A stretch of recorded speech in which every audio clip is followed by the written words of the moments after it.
22 November বেলা 1টায় বড়োয়া ডাকবাংলা হাট ময়দানে অনুষ্ঠিত হতে চলেছে পরিবর্তন সংকল্প সভা।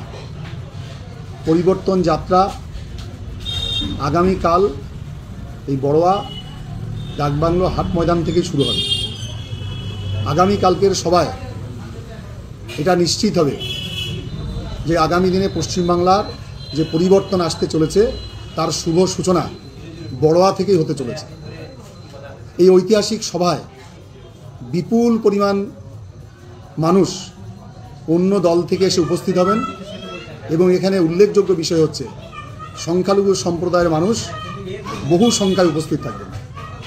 আরেকটি উল্লেখযোগ্য বিষয় যে বড়োয়ার এই মাঠে ইতিপূর্বে ভারতীয় জনতা পার্টি কখনো এই ধরনের সভা করতে পারেনি।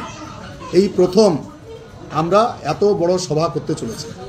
সেই জন্য সেই ঐতিহাসিক ক্ষণের সাক্ষী থাকার জন্য এই জেলার সমস্ত নাগরিককে আহ্বান জানাচ্ছি, আসুন সেই মুহূর্তের সাক্ষী থাকুন এবং এই ঐতিহাসিক সভার আনন্দ উপভোগ করুন। তখন বিজেপিকে দেখে অনেকে সন্দেহ করেছে, কি জানি কে বিজেপির নেতা, এরকম কাঁচা চুল যুবক ছেলেরা সব বসে থাকতো, তো বলছে এরা আবার কবে নেতা হলো। ওরাই লড়াই করে পশ্চিমবাংলার মাটিকে কাঁপিয়ে দিয়েছিল, মমতা ব্যানার্জি ভিত কাঁপিয়ে দিয়েছিল। এরকম লক্ষ লক্ষ ছেলে রাস্তায় নেমেছিল, আপনারা দেখেছেন। তখন এখানে সবাই রাস্তা জাম হয়ে যেত।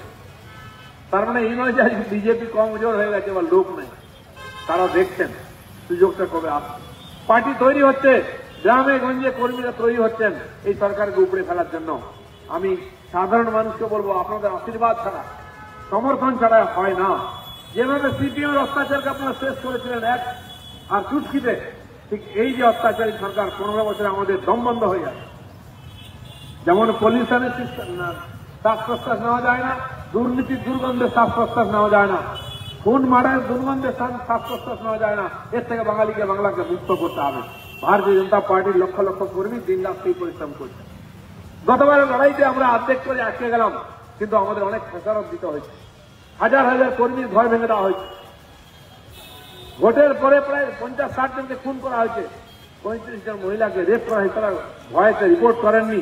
তার আগে 200 জন কর্মী খুন হয়েছে এই রাজনৈতিক পরিবর্তনের লড়াইতে, কিন্তু আমরা বসে নেই, চুপ করিনি, পালিয়ে যাইনি। অনেক কর্মীকে চলে যেতে অন্য রাজ্যে চাকরি করতে, কারণ তার বাড়ি ঘরে ভেঙে দিচ্ছে।